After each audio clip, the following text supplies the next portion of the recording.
All right, good morning, everyone, and welcome to the beginning of a new Sunday school series. We're going to be talking about the topic of critical race theory and anti-racism. As I've mentioned before, I've put a lot of work into preparing for this series. It was pretty much my reading topic for the entire year of 2021. I'm closing in on 10,000 pages of research for this topic. I've been reading a wide range of sources. I've been looking at Christian sources, secular sources, conservative sources, progressive sources. So I feel like I have a pretty good foundation to talk about this topic, but there's still a lot more that I need to learn along the way. So I'm continuing to read on this topic. Over Christmas break, I've been reading about the 1619 Project. Have you guys heard of the 1619 Project? So that's going to come up in our discussion on this class because that's a part of this whole controversy over critical race theory. But what I wanted to do to begin this class was recommend some resources to you. Now, of all the books that I've read, of all the resources that I've read, these are the top ones on my list, I would suggest. And those are on your printout. Starting there on the left, Neil Shenvi. He is a theoretical chemist and a homeschool dad. And he runs a blog known, it's shenviapologetics.com. He has done more reading into the primary sources on critical race theory than any other evangelical I know. And his work is terrific. Another resource that I recommend to you would be this book, Cynical Theories, by Helen Pluckrose and James Lindsay. And James Lindsay also runs a website and a podcast called New Discourses. You can look that up at newdiscourses.com. Now, I need to give a caveat when I recommend this book. They're not Christian. I believe James Lindsay is an atheist. But he is more literate in the primary sources on CRT than anyone else I know, probably even more than Neil Shenvi. And so he knows the theoretical foundations of this movement very, very well.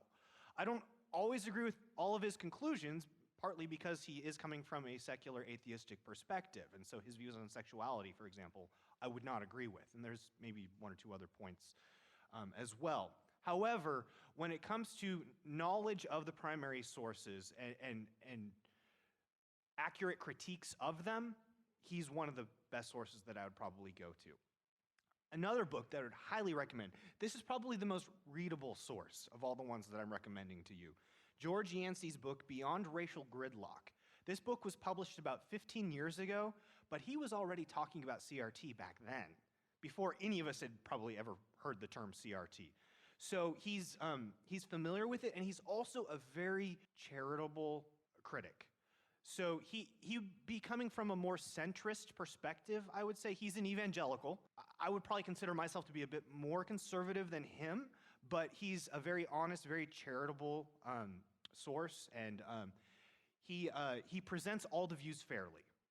And I would highly recommend his book. He also has another book coming out, I think next month, called Beyond Racial Division, which I think is going to be very relevant for our class. And my hope is to get my hands on a copy of that book and read it so I can share some of those thoughts with you in this class and we can talk about that book together. So I'm very excited about that. The final book I'd recommend to you, of all the books that I read on CRT in 2021, this one's probably the best. Confronting Injustice Without Compromising Truth by Thaddeus Williams. Now, he is a professor, if I remember right, he's at Biola in California, and he's a professor of systematic theology. This is a very well-researched book, but it's very readable as well. He's done a lot of digging into those primary sources, and what I've found in a lot of the evangelical sources and responses to CRT, a lot of them don't look at the primary sources, or they look at them at a very superficial level. A lot of those sources, what they do is they just read Shenvi and Lindsay. And I don't think that's an adequate approach. Now, if you just want to become familiar with what these theories or what CRT is saying, those are good sources. But if you're going to be teaching on it, if you're going to be engaging with it publicly and critiquing it publicly, I think you got to go to the primary sources. And that's what I've been attempting to do in preparation for this class. I've been reading a lot of the primary CRT sources, and I'll share some of those sources with you and what I've learned from them. Why are we teaching this class? Why devote an entire semester to talking about this thing called critical race theory? I mean, we haven't even defined the term yet, have we? But when I say it, you kind of know what I'm talking about, right? Or you have some idea in your head of what it is. We're getting blamed for the sins of our fathers. That's a good way of describing it. That is a very central element to it. This idea of bearing responsibility for the injustices of the past. And also the claim that the effects of those injustices are continuing into the present. That is a very central theme to critical race theory and a related movement. And I'm going to try to shift your discussion on these ideas from CRT proper to the broader category of anti-racism. Now, those are not exactly synonymous, but they're definitely overlapping, and I think what we're seeing going on in society today would probably more often, more accurately be called anti-racism. Now, when I use that term, it does not simply mean to be against racism. So for example, let me make an analogy here. How many of you have heard of a movement called Antifa? Now, do you know what Antifa, what that word comes from, what it stands for? Anti-fascism. So if you're part of Antifa, does that just mean, oh, I oppose fascism? That's not what the term means, right? If you actually study what their tactics are, what their goals are, what their values are, it would probably more accurately be described as a anarcho-communist movement that is seeking to dismantle the capitalist Western order in its entirety. That's not an exaggeration. That's what their proponents would actually say. Similarly, when we use a term like anti-racism, it doesn't just mean to be against racism. It actually has a lot more connotations than that. And we're going to talk about what those connotations are. And when we talk about what's going on within the church today and within the culture today, the term I'm going to favor more often will be anti-racism rather than CRT. But they are connected, and I'm going to attempt to show you the relationship between those. Now, as you guys have pointed out, this is really reshaping our culture. We are seeing expressions of this movement, CRT, anti-racism, in pretty much every facet of our culture today. And what I wanted to do today was share with you some examples of how we see these ideas expressed in different aspects of our culture today. So, to begin with, I'm going to share with you something that was in the headlines last February. Check out this slide and tell me what you see. These are snapshots of an online training course that was offered by the Coca-Cola company to its employees. And you'll notice here, if you look at the text on these slides, it talks about the theme of this training course is to confront racism and to understand what it means to be white. Look at how it defines what it means to be white and what it means to be less white. Less white? What does that actually mean? How can you be less white? Does that mean changing your skin color? No. According to this training seminar, to be less white is to be less oppressive, to be less arrogant, less certain, less defensive, less ignorant, more humble, to listen, to believe, to break with apathy and break with white solidarity. And so the purpose of this training seminar is to teach the employees of the Coca-Cola company to try to be less white. Now, Coca-Cola did not just make up this idea. They're actually getting it from somewhere, and they're getting it from a particular individual. If you look closely, you can see that person's name. How many of you have heard the name Robin DiAngelo before? So Robin DiAngelo is not technically a CRT scholar herself, but she acknowledges that she's heavily influenced by CRT. She would actually be considered a critical whiteness studies scholar, which is sort of an adjacent discipline. She's also an expert in what's the movement called critical discourse analysis. But she's an educator, and she does training seminars in businesses and schools across the country on these themes of critical social justice, as she describes it. She recently wrote a book called White Fragility, which I did read in preparation for this class. Now you can see the subtitle there, Why It's So Hard for White People to Talk About Racism. And she very accurately expresses a lot of these core ideas that we call CRT.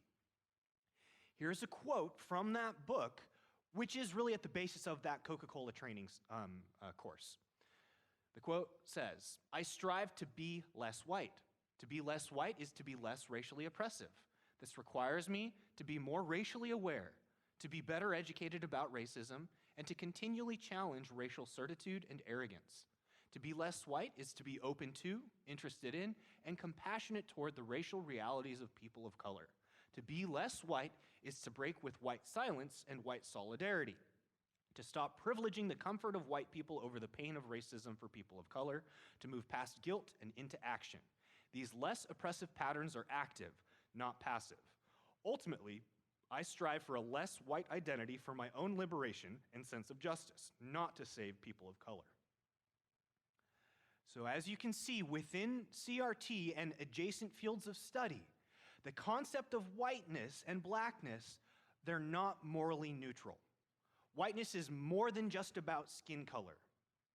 And as we're going to unpack as we look at the different ideas and core tenets of CRT, they're going to argue that whiteness is a social construct that was developed historically for the purposes of oppression, in order to confer authority and legitimacy on one racial group at the expense of another. Now that's the claim, and we're going to unpack that claim and evaluate it together. That's one of the things we'll discuss in this class. But I want to show you some more examples. Now I got these slides, I found these on Twitter. These were from just this past November. Now these slides were taken from a teachers' union in Ontario, and they changed their voting system. So this is what's called a TBU, if you're not familiar with how teachers' unions work. A TBU is a teachers' bargaining unit. So a union can be broken up into smaller units. And so this particular bargaining unit, at their annual general meeting, voted to change the way their voting system works. They are now adopting a system known as weighted voting. Now look at how it works here.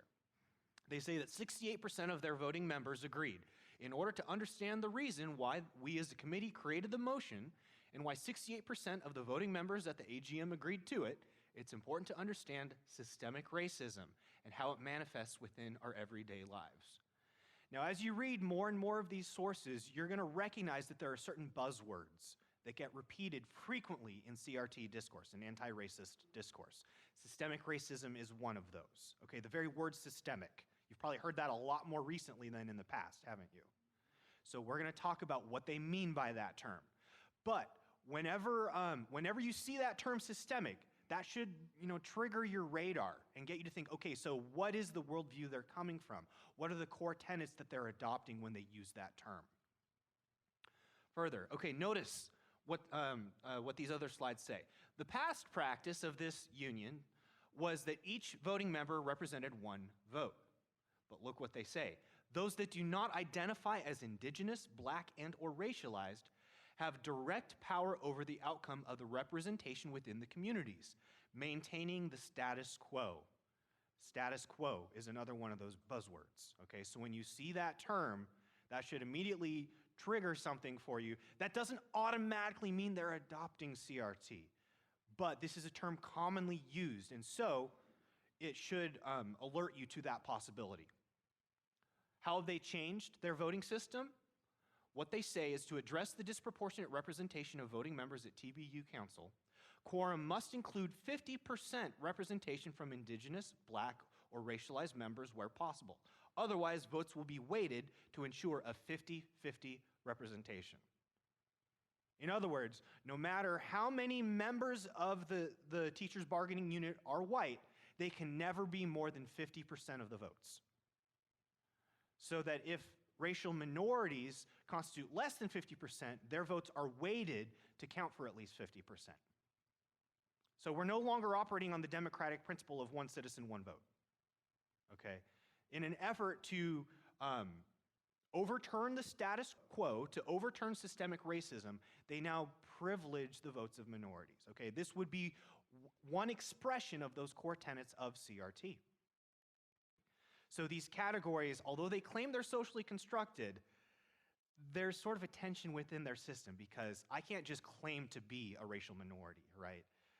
And so although they do claim, I think there's an inherent inconsistency in the way they talk about race being a social construct because there is sort of a fixedness in the sense that I can never identify as non-white. Whiteness will always be a part of me, which I think makes it very problematic to define whiteness and blackness as normative category. I hope you can see that there are some profound problems with this type of voting system, right? But this would be an expression of the core tenets of CRT and anti-racism. Let me give you another example that I just noticed yesterday. A memo went out from the New York Department of Health to hospitals in New York. Did you guys see this in the headlines? Did anybody see this? Okay, let me show you what this memo says. So, according to the New York Department of Health, they have a limited supply of COVID antiviral oral treatments. Okay, so you know about the new COVID pill? What's it called? Paxlovid? Is that correct? Okay, so they have like a limited supply of these oral antiviral treatments. And so the New York Department of Health issued guidance for how to determine who to prioritize in receiving this COVID treatment in New York. Notice what I've highlighted there under the eligibility criteria. Non-white race or Hispanic/Latino ethnicity should be considered a risk factor as long-standing systemic, there's that word, systemic health and social inequities, that's another buzzword, have contributed to an increased risk of severe illness and death from COVID-19. In other words, the New York Department of Health is saying that in treating people with COVID, you should prioritize non-white ethnicities. This was just released, and I actually looked it up. This is from the original memo. So this is in their own words, the recommendations of the New York Department of Health. So this is just another example of these core tenets of CRT. Now again, that Ontario Teachers Union, the New York Department of Health, they're not just making up these ideas out of nowhere. They're coming from somewhere. And I want to show you an example of where this idea is expressed. How many of you have heard of the name Ibram Kendi? Okay, Ibram Kendi, he's a well-known anti-racist activist who wrote a book just a couple years ago called How to Be an Anti-Racist. And in that book, he makes this statement: the only remedy to racist discrimination is anti-racist discrimination. The only remedy to past discrimination is present discrimination. The only remedy to present discrimination is future discrimination. In other words, one of the common criticisms of CRT is that it amounts to reverse discrimination. Now, Kendi has bit the bullet on that. He's embraced that and said, okay, yes, you're right, that's what we want. And that's the only way to produce an anti-racist society, is to reverse discrimination. The only way to compensate for discrimination in the past is to do discrimination in the opposite direction in the present. So that is what's making sense of what's going on in the New York Department of Health, that Ontario Teachers Union. These are some of the core ideas behind CRT. Let me show you another example here. This was just in the headlines a couple weeks ago in the New York Times. Harvard extends test optional admissions policy for 4 years. Did any of you hear about this news? So Harvard has joined with many other schools that have eliminated the ACT and SAT requirements, adding fuel to the movement to get rid of standardized test scores. Why on earth would an elite Ivy League college like Harvard get rid of standardized test scores in their admissions process?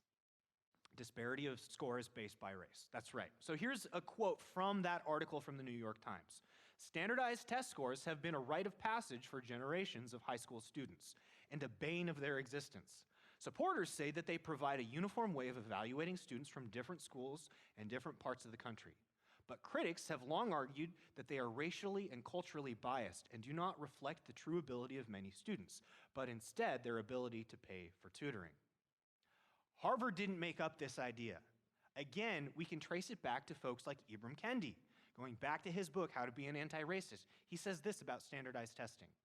The use of standardized tests to measure aptitude and intelligence is one of the most effective racist policies ever devised to degrade black minds and legally exclude black bodies. We degrade black minds every time we speak of an academic achievement gap based on these numbers. The acceptance of an academic achievement gap is just the latest method of reinforcing the oldest racist idea, black intellectual inferiority. In other words, Kendi's saying, the problem in these academic achievement gaps is not in the culture and the study habits of individuals. The problem is in the standardized testing itself. He would claim that it's measuring one type of knowledge, one type of education, at the expense of other legitimate forms of knowledge. So CRT does emphasize a plurality of ways of knowing, and that we should not privilege one way of knowing over others. Standardized testing, it is claimed, measures one way of knowing. But because some racial groups succeed better in standardized testing than others, they would claim that's an evidence of white supremacy, for example. That's another buzzword you're going to hear in CRT studies, white supremacy. However, one thing that I ought to mention is if you look at all the racial groups that take standardized tests, whites are not at the top. Asian Americans do much better significantly on standardized tests. And so that's not something you'd expect if the system was rigged in favor of white supremacy, right? This is just one of the inconsistencies, I think, in this movement known as CRT. So, yeah, Kendi is not the one making this stuff either. He's just one of the individuals who really popularized it. So these ideas, as I'm going to show in just a moment here, these ideas go back decades. They really go back to the 60s and 70s. And we'll look at some of those intellectual antecedents. In fact, you could argue it goes all the way back to the 19th century with thinkers like Karl Marx in some ways. Now, they've critiqued Marx in certain ways, but they have also embraced some of his core ideas. And then it moves through this field of neo-Marxist study called the Frankfurt School. We'll talk a little bit about them later on as well. But yeah, these ideas are not original even to Kendi or D'Angelo. Here's another quote that I'm going to share with you. This is to show you, you're going to notice something. Each of these examples that I'm giving comes from a different sphere of society. Okay, so we've looked at like the healthcare system. We've looked at teachers' unions. We've looked at elite Ivy League schools. This is coming from an evangelical conference. One of the lead speakers at this conference during a Q&A session had this comment to make. We have to understand something. Whiteness is wicked. It is wicked. It's rooted in violence. It's rooted in theft. It's rooted in plunder. It's rooted in power, in privilege. So she's not pulling her punches here. She is claiming that whiteness is wicked. So as you can see, this is just an expression of one of those key themes within CRT and anti-racist studies, that white and black are not morally neutral categories. They are morally loaded. They are normative or anti-normative categories. Now, she's not making this idea up either. Okay, again, we can go back to Robin DiAngelo. This is another book of hers, which I'm in the middle of reading right now. This is how Robin DiAngelo defines whiteness in this book. Whiteness refers to the specific dimensions of racism that elevate white people over people of color. Basic rights, resources, and experiences that are assumed to be shared by all are actually only available to whites. Although many whites feel that being white has no meaning, this feeling is unique to white people and is a key part of what it means to be white. To see one's race as having no meaning is a privilege only whites are afforded. Privilege is another one of those key buzzwords. To claim to be just human and thus outside of race is one of the most powerful and pervasive manifestations of whiteness. Now, I also want to make a comment about how her argument works here. Now this is co-authored, actually. It's Robin DiAngelo and Özlem Sensoy are the authors of this particular book. If you were to push back on DiAngelo and say, no, that's not true. I don't think that my being white means that I am inherently a beneficiary of an oppressive system or that I have these prejudices within me. And she'll just tell you, well, that's your whiteness talking. Can you see how that's a type of circular argument?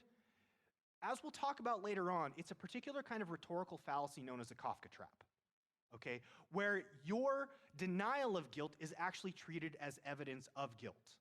This is a common strategy within anti-racist and CRT discourse. And so we'll be talking about that in this class as well. Now, this idea, like I've been using the examples from DiAngelo and Kendi because they're some of the leading authors and activists today. But as I said a moment ago, they're not the ones who invented these ideas either. This definition of whiteness is not original to DiAngelo. It actually goes back to the 60s and 70s. Here is an excerpt from a Christianity Today article from 1976. And this article was written by a liberation theologian pastor named Clarence Hilliard. And this is how he defines theological blackness and theological whiteness. He says, black Christians must consciously choose to be black. Our skin color does not automatically make us black theologically. The siren call of the system to move up the social ladder and out from among the poor means death. Theological blackness is a spiritual challenge for all, white and black, and is similar to that Paul gave the Jews in Romans 2:28 and 29. That's the passage where Paul talks about circumcision of the heart. So I guess he's trying to say that this would be the equivalent to speaking of blackness of the heart. And so he continues to say, the challenge Jesus brings to white Christians is to deny their theological whiteness. Just as black is the best symbol for Jesus' ministry in our culture, so white, or honky, which is a term I don't really hear anymore, but maybe if you're from like the baby boomer generation, you might be more familiar with it. I have not heard this term. Symbolizes what Jesus... It's true. Okay. It symbolizes what Jesus fought against. Theological whiteness frustrates and denies Christ's call and his methods. Each one of us is tempted to become white, as Moses was tempted to remain within the Egyptian power structure, okay? So going all the way back, and this is a mainstream evangelical magazine in the 70s is making statements like this, okay? So, all right. So you get an idea. These ideas, they've become popular lately, but they've been around for decades. It's just that something has happened over the past few years that really launched these ideas into the popular consciousness. Let me show you how that works out. Look at these graphs here. These graphs are showing you the usage of certain words within mainstream media news outlets, including the New York Times, the Washington Post, LA Times, and Wall Street Journal. These graphs are timelines showing you from the 70s to the present, the usage of terms like white privilege, whiteness, racist or racism, and white supremacy. What do you see here? In the 2010s, things changed. These concepts just launched themselves into public discourse. White supremacy used to be a term that referred to, skinheads and the Ku Klux Klan, right? These days, white supremacy refers to the entire American system. And so, something has changed. In the immortal words of Buffalo Springfield, there's something happening here. And what it is ain't exactly clear. So the Wall Street Journal would be a more center-right news publication, on the broad political spectrum. New York Times is pretty far left. Washington Post is pretty far left. But yeah, they've all seen an uptick in the usage of these terms, okay? So what we're going to do in the course of this class is talk about where these ideas came from, what the ideas are actually saying, why they became so popular, and how do we evaluate these ideas through the lens of a Christian worldview. That's what this class is going to be about, okay? So all that said, we got to talk about, our use of terms in this class. All right, now I've titled the class Critical Race Theory and Antiracism. But what we're seeing within the culture today could go by several terms. We could call it critical race theory. You've probably heard the term wokeness. You may have heard the term cultural Marxism, social justice, postmodernism, anti-racism. Some of these terms are more accurate than others. What I want to do is avoid pejorative labels. Okay, I don't want to box somebody into a term that they would not accept for themselves. I don't think that's a fair rhetorical move. So I want to use terms that they will accept. That's one of the reasons why I'm going to prefer the term anti-racism. One of the claims you're going to often hear in discussions over CRT today is, that's not actually CRT. Nobody's teaching CRT in the public schools. You guys are misunderstanding what CRT is. It's just a legal theory. It emerged in legal studies in the 1970s and 80s. You're overblowing what CRT really is. That's what you're going to hear. And I will say that's partly true, but it's also not true. Saying that CRT is just a legal theory, and I'm quoting from John Stonestreet here of the Colson Center, saying CRT is just a legal theory is kind of like saying that Disney is just a cartoon company. We all know it's much bigger than that, right? In a narrow technical sense, that might be correct, But that's to underestimate the impact of this theory in other fields of study, in other aspects of culture. And in fact, that's by design. So although some people today might claim that CRT is just narrowly defined as a legal theory, its own proponent said it was meant to be much more than that. So for example, this is one of the standard textbooks on CRT that I read last year, Critical Race Theory, an introduction by Richard Delgado and Gene Stefanczyk. They say in the introduction, although CRT began as a movement in the law, it has rapidly spread beyond that discipline. Now, one of the founders of CRT, the person who coined the term critical race theory, is Kimberly Crenshaw. We're going to be looking at some of her work in the course of this class. And notice what Kimberly Crenshaw has said about the relationship of CRT to anti-racist activism more generally. In an interview with Tucker Carlson, she said, critical race theory is simply now the huge container for anti-racist work and anti-racist education. It's not just a legal theory. Earlier in 2002, she said, so the name critical race theory, now used as interchangeably for race scholarship as Kleenex is used for tissue, was basically made up, fixed together to mark a possibility. Okay, so in these discussions over CRT, is this CRT or is that CRT? One of the responses you'll often get is, no, it's not. That's an unfair description because CRT is just a legal theory. That's actually going contrary to the intent of the founders and formers of critical race theory. It was always meant to be broader than that. However, as Christians, I still think it's important for us to not cause needless offense by our use of terms. So if a person doesn't want to be called a critical race theorist, I'm not going to call them a critical race theorist. They may be repeating the core tenets of CRT, but if that's not what they want to be called, I'm not going to call them that. What I have found is that most of these folks are okay with the label anti-racist. So I'm going to use that label more often. But you have to recognize also that CRT and anti-racism definitely overlap. That was part of the design of this theory from the beginning. So in defining critical race theory, what I'm going to do is I'm going to show you what the original sources say. Okay, so this is one of the key texts within critical race theory. The book is called Words That Wound, authored by Mary Matsuda and a number of other individuals, including Kimberly Crenshaw. This is how they define critical race theory. Critical race theory recognizes that racism is endemic to American life. Thus, the question for us is not so much whether or how racial discrimination can be eliminated while maintaining the integrity of other interests implicated in the status quo, there's that term again, such as federalism, privacy, traditional values, or established property interests. Instead, we ask how these traditional interests and values serve as vessels of racial subordination. In other words, they think the entire system is infected with racism. And the traditional American values that we so often take for granted, they will argue, are really just props for white supremacy. That's essentially what critical race theory is teaching. This notion that racism is endemic to American life. Here's another related definition from another book co-authored by Kimberly Crenshaw. Although critical race scholarship differs in object, argument, accent, and emphasis, it is nevertheless unified by two common interests. The first is to understand how a regime of white supremacy and its subordination of people of color have been created and maintained in America, and in particular, to examine the relationship between that social structure and professed ideals such as the rule of law and equal protection.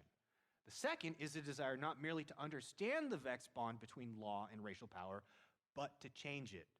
In other words, from the beginning, CRT was always meant to be an activist movement. It's not ever meant to be theory separated from practice. For CRT scholars, those are always wedded together. And that's an idea that they get from the earlier critical theory of the Frankfurt School. And so we'll talk about that. But notice some of these terms: the rule of law, equal protection. The previous one talked about, private property interests and traditional values. CRT is arguing that all of these value systems and institutions within our society are in some way implicated in racism. That's what CRT is getting at. Now, if I was to simplify this for you as best I can, we can talk about the best way to define CRT, but in the course of this class, as I define CRT, as well as anti-racism more generally, I'm going to say it is the synthesis of three core tenets. Now, there are other ways I could have defined this. There are other core tenets I maybe could have emphasized, but in my observations of the ones that seem to be used most frequently in popular discourse, it all goes back to these three core tenets. Okay, so as I define CRT, I want you to have these three core terms in your mind: systemic racism, structural determinism, and standpoint epistemology.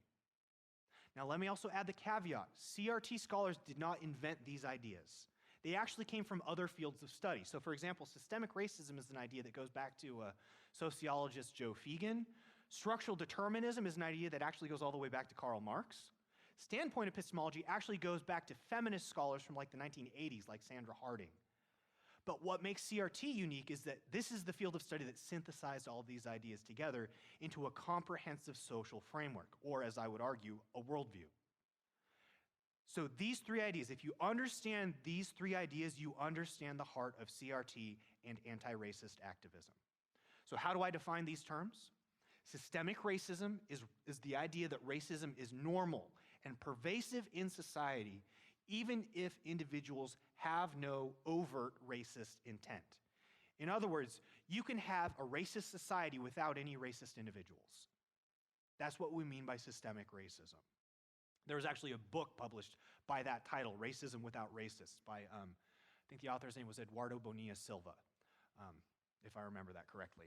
But yeah, so this is an idea that we're going to unpack in the course of this class. Another idea, structural determinism.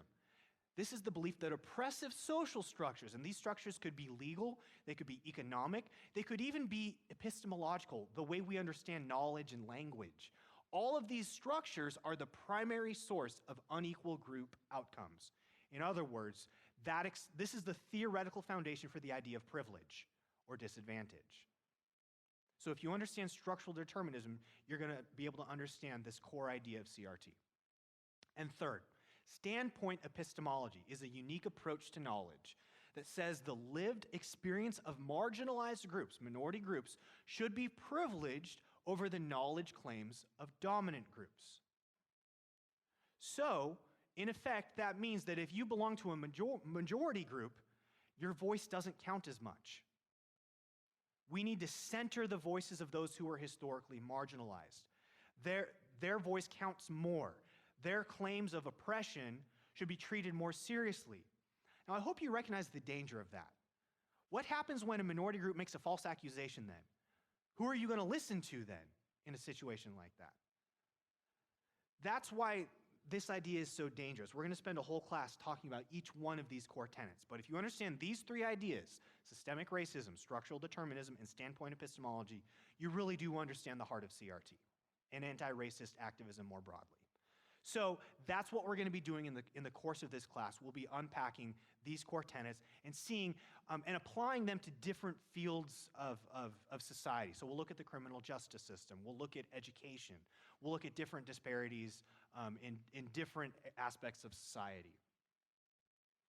So to summarize, how am I defining CRT? Okay, so you see this, I created this diagram for you, which is on your printout. What I'm doing here is showing you that there are different ways that we can define this term CRT.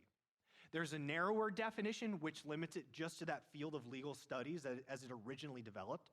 So in that case, CRT is limited just to those scholars like Richard Delgado or Kimberly Crenshaw. That would be the narrowest definition, and I would argue that's too narrow, because that's narrower than even its founders intended. On the other hand, we could have a very broad definition and claim that whenever somebody uses a term like privilege, status quo, whiteness, social justice, equity, diversity, inclusion, or representation, they're doing CRT. I think that's too broad. It may be the case that somebody using those terms is doing CRT, or at least affirming the core tenets of CRT, but I don't necessarily think that would always be the case. So I want to avoid an overly broad definition of CRT. So I'm going to settle for my Goldilocks definition of CRT, this middle definition where I'm going to say the heart of CRT is these three core tenets. So we have systemic racism, structural determinism, and standpoint epistemology. So for the most part, that's how I'll be using CRT. But as I said, I'm going to try to more often use the term anti-racist because that's the more widely accepted term by its proponents. So technically, yes, Kendi and D'Angelo are not CRT scholars. It would be more accurate to call them anti-racist scholars or anti-racist activists. But they're very much in line with those core tenets of CRT. Final thing I want to say as we wrap up the class today, what I want you to see is that there are essentially two competing visions of racial justice. Now, I've mostly been talking about the one on the right here, but I do want to contrast that with another vision of racial justice. And I want us, as we go through this class, I want us to keep both of these competing visions in mind. So the other vision of racial justice is generally known as colorblindness. Now, you may recall from like the 1990s, it was considered politically correct to be colorblind, right? That's no longer the case, okay? Colorblindness today is actually considered to be a smokescreen for white supremacy. That is the claim of CRT and anti-racist activists. But when we say colorblindness, what are we talking about? Well, think of, Martin Luther King's I Have a Dream speech. Do you remember the famous line from that speech? I have a dream that one day my 4 children will live in a society where they are judged not by the color of their skin, but by the content of their character. That's the colorblind vision of society. Now, to contrast that with the CRT or anti-racist vision of racial justice, we could say that the colorblind vision of racial justice is process-based, while CRT is outcome-based. Now, what do I mean by that? Process-based means you have the systems and procedures within society to ensure that everyone is treated equally, is treated according to the same rules and according to the same standards. So think of like our values regarding due process, equal protection, anti-discrimination, all of these things, essentially the 14th Amendment or the 1964 Civil Rights Act. Okay, those are process-based. That's a process-based view of justice. This is traditional justice.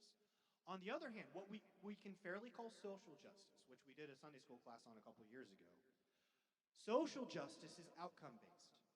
It's looking at, do different groups have the same results within society, or are there these inequalities or disparities in outcome between different groups in society? So, anti-racism is concerned about the outcomes, not so much the process, okay? You might treat everybody equally under the law, and that could produce unequal outcomes, and if that's the case, according to CRT and anti-racism, that's an injustice. Likewise, colorblindness is more individualistic. It treats people as individuals. Whereas in CRT and anti-racism, they are explicitly embracing identity politics. Robin DiAngelo says that in the introduction to White Fragility. She is deliberately promoting identity politics. And in this case, individuals are not treated as individuals. They are treated as representatives, mascots, avatars of whatever their social group happens to be. And we'll talk about how that gets complicated by this theory of intersectionality, because you can belong to multiple identity groups at the same time. But that's one of the core differences between them as well. This theme of meritocracy is also distinctive of the colorblind vision of racial justice. The idea that if you work hard, you should succeed, right? The idea that those who are most productive should be those who are rewarded. That's inherent in this notion of meritocracy. But critical race theory and anti-racism would say meritocracy is really just a prop for white privilege. That what we really need to do is have a centralized system of government authority that can reallocate resources, redistribute resources, so that those who are coming from a disadvantaged background are compensated. So that's the idea in the CRT anti-racist theory of racial justice. Lastly, we could say that the colorblind vision of racial justice aligns with what's been called classical liberalism. So these were the values of America's founding. So think of, what's the line from the Declaration of Independence? We hold these truths to be self-evident. Endowed by their creator with the rights to, life, liberty, and happiness. Or life, liberty, pursuit of happiness. Thank you. I knew I was missing something. Thank you. We can't guarantee happiness to everyone, but we can guarantee the pursuit of happiness. Okay, that's the classical liberal vision. On the other hand, CRT and anti-racism is overtly progressive. It's actually calling for overturning those traditional classical liberal systems and values and replacing them with what they will call a more equitable system. Okay, So these are the two visions of racial justice that are in tension with one another. And so we're going to be evaluating these two systems in the course of the different topics that we look at in this course. So what's this course going to look like? Here's our schedule. I've divided it up into approximately 13 lessons, more or less, but this is a very tentative schedule, and I also suspect that some of these lessons might take more than just one Sunday. We have an entire semester to talk about this stuff, and unfortunately, I still don't think that's enough time. But I still think that that's enough to give you a good foundation to understand what these ideas are about, and the consequences of them, and how to evaluate them biblically. So, next time, we're going to talk about the core biblical principles for evaluating these ideas. Then we're going to look at the history of ideas. We're going to look at where CRT came from and what it's produced today. Then we're going to look at what I've called these core tenets of CRT. We'll spend a day talking about systemic racism. We'll talk about structural determinism, standpoint epistemology. We'll have at least one lesson, maybe more, talking about American history. The reality is there is a long history of racism in America, and we need to be honest about that. But we also have to recognize how some of these activist scholars are skewing American history or interpreting it through a very controversial framework that is very contestable. And so we're going to look at that history in our country. We'll have a day to talk about the concept of discrimination and disparities, which also happens to be the title of a book by one of my favorite scholars on this topic, Thomas Sowell. And so we'll talk about what he has to say about the relationship of discrimination and disparities. And then we'll look at specific examples of racial disparities in America today, like in education and in the criminal justice system. We'll talk about some of the race-conscious policies that CRT and anti-racist activists are promoting, such as affirmative action and reparations. We'll talk about how CRT and anti-racist scholarship affects our use of language. And so we'll talk about these themes of microaggressions and implicit bias. And then I do want to try to wrap up the class by offering you guys some concrete solutions for how do we actually go forward in society, given the popularity of these ideas, and how do we respond to them? And how do we as a congregation here in Riveroaks, in Germantown, how can we respond effectively to these ideas? So I'm really looking forward to this class, and I hope it's going to be a benefit to you as well. Can I close our time in prayer so we can get ready for corporate worship? All right. Father God, we thank you for the truth of your word, which grounds us in the midst of a changing culture. We do pray, God, that you would give us discernment by the power of your Holy Spirit so that we would be able to understand these ideas, to respond to them effectively, to recognize our own sin in the areas where we've fallen short, but also to not allow anti-Christian, anti-biblical principles to harm your church. We do pray, God, that you would help us to have a desire for the truth, wherever it may lead us. Help us to be humble. Help us to be good listeners, but also to remain faithfully grounded in the truth of your word. And we do pray, God, that you continue to grow us, shape us, mature us, and sanctify us by your Holy Spirit so that we might be conformed into the image of your Son, Jesus Christ, in whose name we pray. Amen.